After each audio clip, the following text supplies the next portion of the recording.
water has already been in my mouth. Alright, welcome Meeps. We're back on Periscope here, and we're going to look at how we play this game called Mythos. This game, we are at Protospiel 2015 in lovely Chelsea, Michigan. Again, Ed Bryan at the table, Michael Sawyer, and Jesse is going to teach us. Yeah, we're sick of you. Sick of you. And this is a game that is a cooperative storytelling game set in the kind of H.P. Lovecraft, Cthulhu Mythos type world. And Jesse's going to teach the game right about now. Great. Thanks for the intro, Sen. So the goal of the game, we'll start with that, is to get through the story, get to the end, right? Get to the end of the story. Yeah. So there are there are actually 4 chapter cards. There's 5 because there's a fork in there. And if we complete the last chapter card, that's when we win the game. Which in a sense amounts to stopping the horrible, evil things from actually waking up. So this is like the kind of Mythos story where you do not get out your shotgun and fight Cthulhu. You give up because it's over. Because Cthulhu. Because Cthulhu, that's right. It's over. So the primary way we're going to make progress is we're going to accumulate resources in here. We've got investigation, sigils, and resists. Okay. And we'll move these onto... Sure. No, we're going to take off. I was going to say, see you guys later. See you back in the homeland. Yes, see you back in Canada, Francois. Take care. Nice meeting you. Take care. If we move these all onto the card and cover up all of the icons, we've completed it, and we immediately move on to the next chapter. Right. Some chapters have extra conditions. That also has to be true. So at least one location has both sign spaces occupied. So we'd have to cover both those, and that needs to be true. As soon as that happens, we advance the thing. All right, so how do we make progress? All right, so on your turn, it's a storytelling game. Most of what you're going to be doing is telling a story. So we've got these awesome cards, the story cards. On the top, you've got some story condition. So this one says, someone helps you make an important discovery. The bottom you can ignore. It's for game setup, which we'll do in a minute. So on your turn, you're going to tell stories. So what you'll do is when you're ready, you'll flip this timer over onto the next lowest spot and start telling your story. Like carrying on the story from the previous player. Okay. And every card in your hand that you hit, so that you describe the condition on the top, you put it face down in front of you. It's going to be an action. Now, you might describe stuff that's in other players' hands too. So they're going to put those cards face down on the secret spot. Okay. When your timer runs out, then you're going to spend the actions you've earned. So everybody who you've got a secret, they'll give you the card, and you'll put it in your secret spot. Okay. And then you can spend them for these things. So secrets can be spent to move 2 characters, to refresh characters. Characters get exhausted. Exhausted characters might die, so you can spend secrets to refresh them. And also to gain resources. So you spend secrets to get these into the pool. And these are the cost? That's the cost. One card. One. Yeah. Okay. Yep. And you can only do each action once. So at most 3 secrets. In the entire game? In your turn. In your turn. Yes. Otherwise it'd be very short. Actions can be spent to do these things. Move the main character. So we're going to be telling the story from the perspective of Captain Franklin Bauer. He's our main character. Okay. You can move any one character for one action. You can use a character power. So characters have special powers.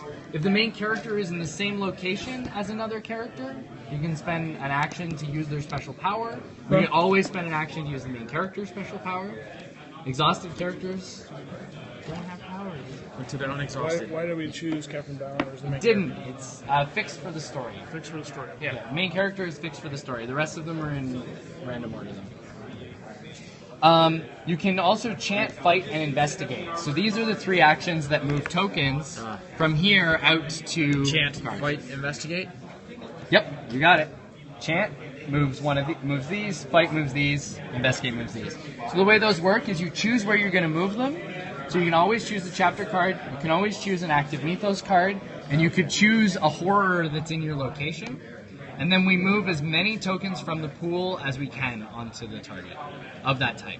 Okay. So where that matters is something like Aura of Dread, which takes 2 of those. If you targeted that and we had 2 in the pool, both of them would go up and it would be cleared with 1 investigate action.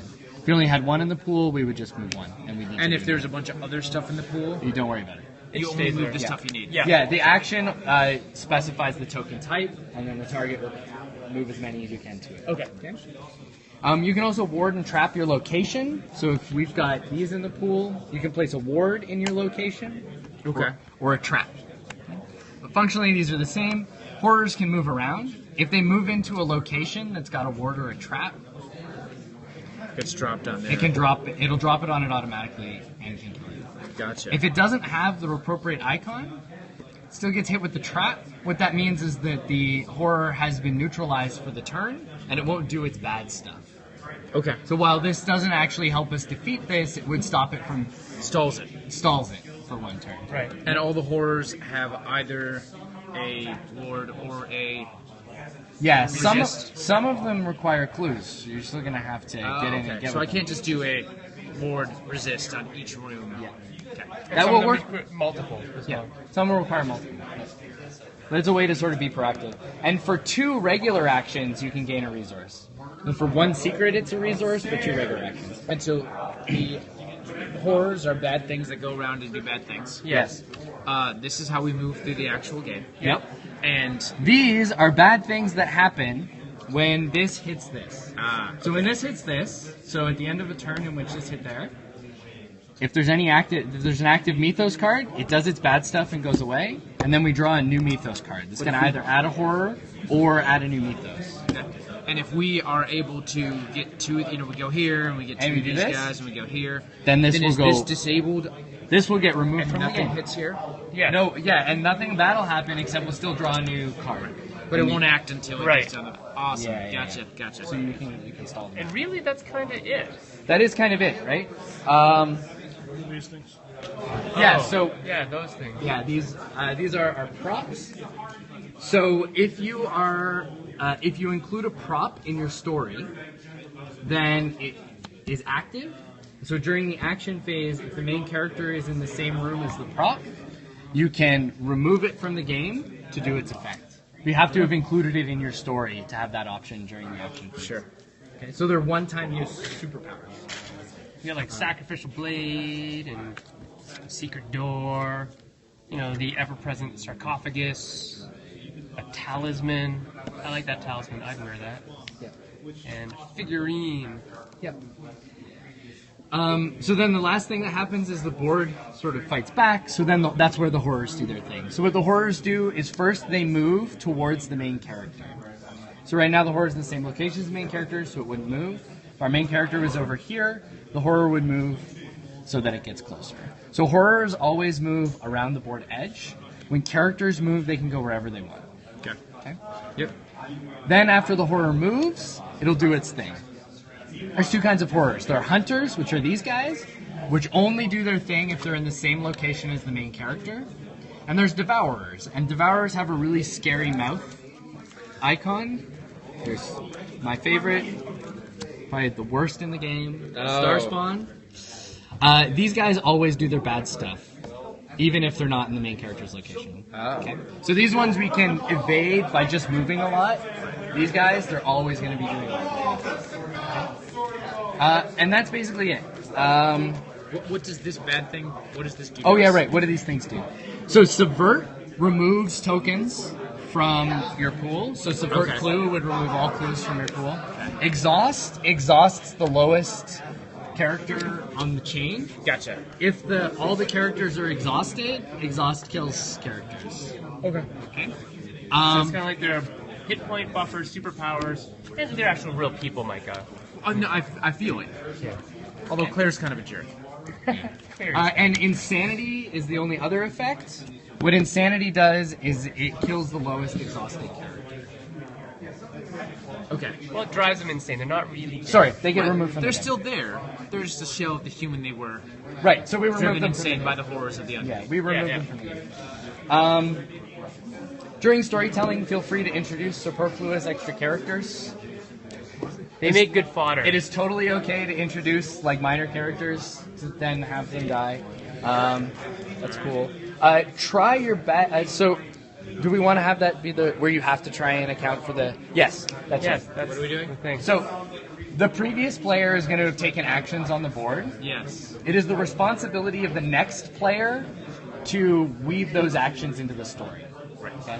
So if Ed moves to here and gains a clue with his actions, during your story, you're partly constrained to include the story elements of going there and then what happened with I can't say, and then I actually woke up in the library. That's right, yeah. So the story needs to And stay did something totally unrelated. That's right. So we need to keep the story consistent with the actions on the board, and it's the responsibility of the next player to tell the story of the actions you took.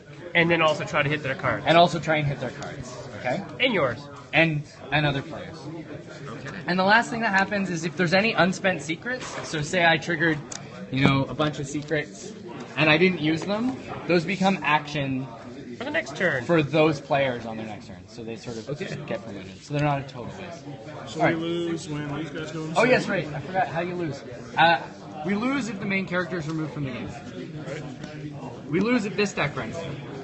We lose if this deck runs.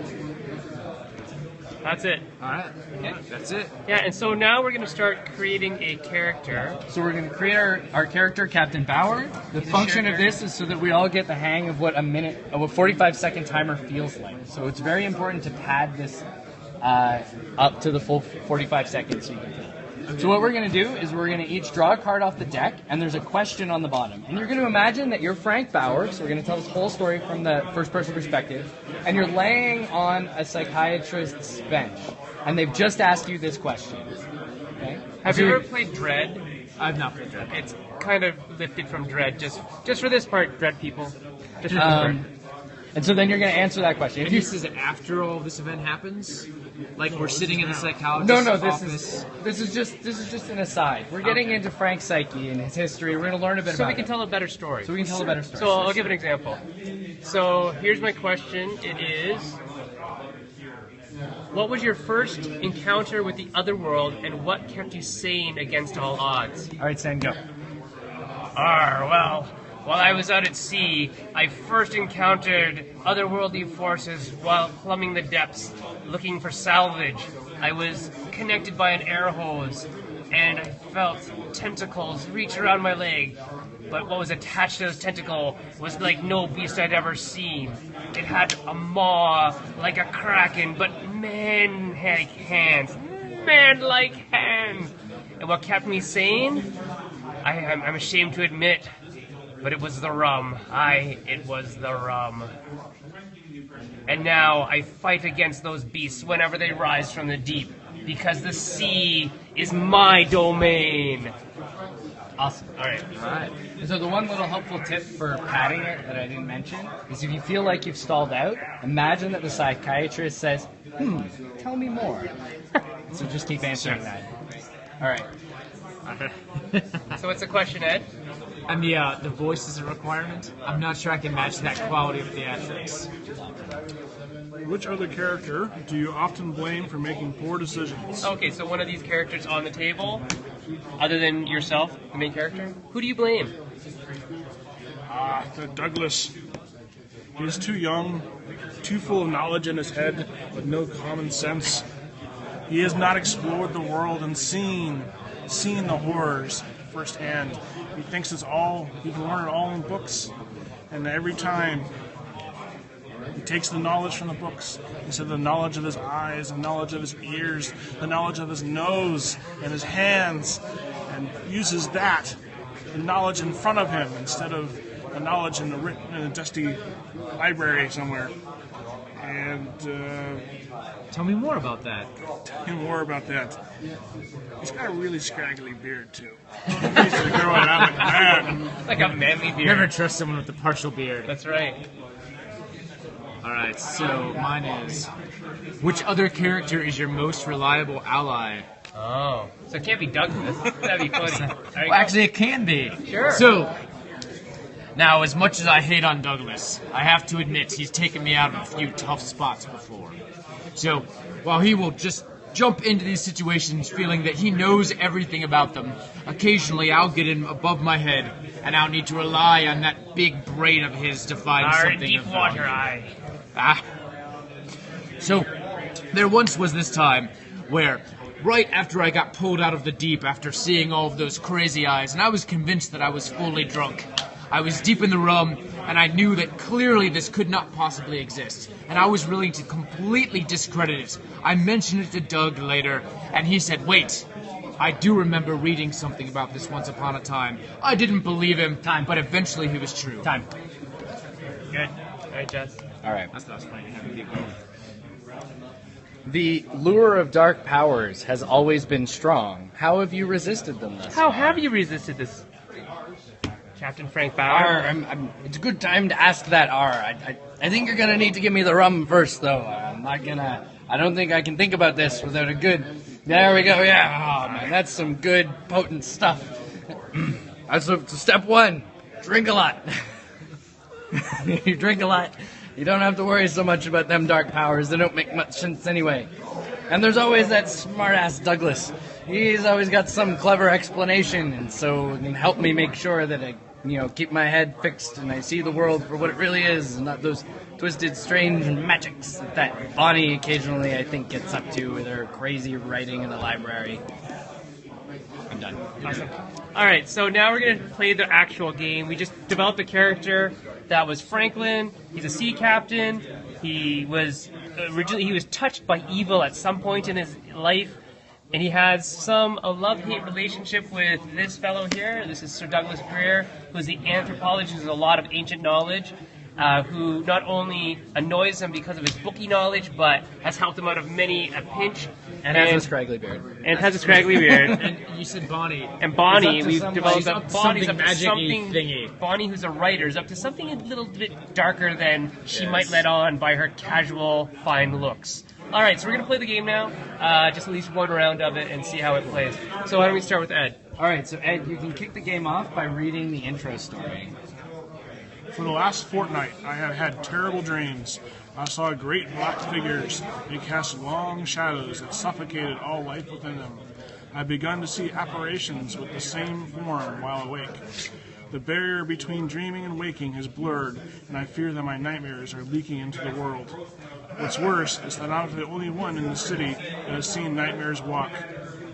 Okay. And on the back of that card, which is actually originally the front of the card, we have the setup in prototype pencil, of course. Okay. So that tells you where the pieces are and things. Yeah, that's what the back would say. Yeah. And then we start with one clue. Yeah, that's Okay, so now we're telling stories. So when we tell stories, we basically use a card, or we look at your hand, and then you just tell your story, try to hit those. So go. Do we start with these are in play? Yep. You start with an apparition and the aura. All right, so you got a story to tell. And we're looking for him to hit the cards in our hand while he's talking. Put them in the secrets, Yes. and then give them to him as secrets. Yeah. And there is, just so you know, a talisman in that room with you. Which removes this from the game, and you gain one action. So you probably want to do that afterwards, or you have to say it in the story. If you want to have it. If you use it in the story, you don't have to use it. You don't have to actually act. Another night, another horrible dream. I woke up at midnight, clasping the talisman I found on my last sea voyage to my breast. And I got up to visit Dr. Douglas again, to ask him what he found in the books the last time, and see if we can find an answer to why we were both dreaming the same dreams, why we both feel the same unnamed dread approaching us quickly. So, gathering my clothes and trusty sidearm, I head off towards the university, hoping that Douglas is still working in the late hours. Awesome. All right. So does that move him one step over? Not unless I it does use it. the actions to move. Right. Okay, so now we have to prove, kind of, by turning over the cards, that he did something. Then you hit the ring. So So I should do that. my card says So if I you mentioned acquire anything You did not. you acquire an item necessary for survival, which is what he did when he got the talisman. So he picked up the talisman and his sidearm and his clothes. So he gets this as a secret. Oh, I can keep that, right? Because it can go back here, into but leave it mine. in his He can spend it though. And then reveal the card. I played 2. Your fear lends you strength. don't know. Probably not. That was kind of on So the edge. the way this works is you flip the card over and you read it, and if everybody else around the table goes yeah, then it's kept, and if anybody else around the table goes I don't know, then you lose it. And if you said you don't know yourself, you probably lose it. You're the person that vetoed it. I'm gonna be tough. What about your other one? That was a good one. Okay, so if you lose it, it gets removed. What? Discard. Yeah. Discarded, man. Forever. You're giving up on both of them? Yeah. All right. So you have one secret to spend. One secret to spend. And there's And the you zero have the cost. talisman, so you can use an action if you want. You do have the talisman. So let's see here. We want to. And moving the main character is free. Yes. Yeah. So if you wanted to move him towards the university, you Because can. you said you were going to. Right. So we move to the university. Wait, is it just one space? No, No, they can move They anywhere. can move anywhere. 0 actions, right? So Yes, so it moves the main character, And but this then the horrors move. does he? That's the cost. Does this stay here? No. Yes, it always stays there. Oh. That does? The talisman does? Yeah, we were just having them be fixed with the locations because it's easier. Okay. Because then you have to worry about inventories and carrying crap around. Okay. I get. All right, fine. I think you should go with them. Yeah. All right, we can do that. When you have items versus fixtures. Sure. Items. Then items can become attached to characters if you describe it, and then they just get treated as. So I can't lift up the secret door, put it on my backpack, and take it with me. No. Like I need a place to hide. You're So portable. we'll go ahead and use the secrets, right? Yep. Or does he use a secret? You use it. You use All it. right, so we'll gain a resource. What do you want? We'll go with a chant. Yeah. So sigil. Sigil. Good. All right. And that's So it. then, is this apparition going to, or this horror, is this going to exhaust her? No. One in fact, one better. So first they move. Remember? Okay. So they go. It did move. It was here already. It did that because of the zero cost action. That's what it does. You move the main character for free, but then you move the horrors too. Gotcha. So first it moves, and now it's in the same location as the main. Then it activates. It only activates if it's in the same location as the main character. It is, so it does its effect. It exhausts the lowest character in this location. So In the location. So what happened is that Michael Grayson, the psychologist, got exhausted exhausted. by the apparition. Okay. Then Ed draws up, He draws up to 3 cards, and now it's and now it's your turn, Michael. Okay, That so- was for this last turn. All right, so I gotta flip this over, right? Yep. Okay. And put it on the 2. On the two. Go. All right, and as I entered the university, I heard a fearful sound. I heard a shrieking, screaming noise, and then followed by a loud thump. As I ran in to see the noise, I found Michael Grayson laying on the floor, unconscious. Over top of him was this hulking, evil beast, and I saw that in his blood that was leaking out of his ear, he was beginning to attempt to draw a evil-looking symbol. I don't know if that symbol called the beast to him or if he was using it to try and protect himself. The beast was reaching into the blood. Time.